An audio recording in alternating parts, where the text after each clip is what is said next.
किसी ने नहीं सोचा था कि यह महाकुंभ किसी की जान भी ले सकता है। दोस्तों, मौनी अमावस्या के मुहूर्त पर स्नान करते समय कुछ ऐसे हादसे हुए जिन्हें देख लोग एकदम हैरान रह गए। प्रयागराज के महाकुंभ में मौनी अमावस्या के दिन करोड़ों श्रद्धालु संगम में डुबकी लगाने के लिए उमड़े हैं।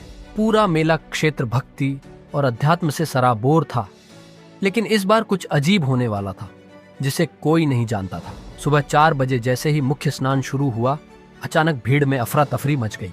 कुछ लोगों ने चीख पुकार मचानी शुरू कर दी। किसी को लगा भगदड़ मच गई, लेकिन जो कुछ हुआ वह इससे भी ज्यादा भयानक था। लोगों के अनुसार जब कुछ श्रद्धालु संगम में उतरे तो पानी का रंग हल्का लाल होने लगा। कुछ ने इसे भक्ति का चमत्कार समझा, लेकिन फिर अजीब घटनाएं होने लगीं। कुछ लोगों ने कहा कि उन्होंने पानी में किसी अदृश्य शक्ति को महसूस किया जिसने उन्हें नीचे खींच लिया।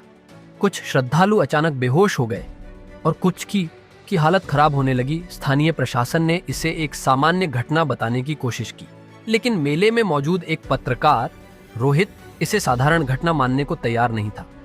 उसने वहां मौजूद साधुओं और तांत्रिकों से बातचीत की तो उसे पता चला कि इस स्थान से जुड़ी एक पुरानी कहानी थी, एक पिशाच का श्राप।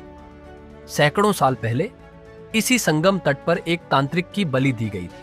मरते समय उसने श्राप दिया था कि जब भी चंद्र और सूर्य एक सीध में आएंगे उस दिन उसकी आत्मा लौटेगी। और इस बार मौनी अमावस्या पर वैसा ही संयोग बना। रोहित ने एक पुराने साधु की मदद से इस रहस्य को उजागर करने की ठानी। जैसे ही उसने उस स्थान की खुदाई कराई, वहां से एक तांत्रिक की टूटी हुई खोपड़ी और कुछ पुराने तंत्र मंत्र के अवशेष मिले। तभी अचानक तेज हवाएं चलने लगी। पूरा वातावरण डरावना हो गया और एक अज्ञात शक्ति वहां मौजूद सभी लोगों को महसूस होने लगी। रोहित ने साधु की सलाह पर उस तांत्रिक की आत्मा की शांति के लिए यज्ञ करवाया। जैसे ही यज्ञ पूरा हुआ, संगम का पानी फिर से साफ होने लगा और घायल लोग धीरे धीरे ठीक होने लगे। लेकिन कोई नहीं जानता था कि क्या वह आत्मा सच में मुक्त हुई या सिर्फ अगले महाकुंभ का इंतजार कर रही थी।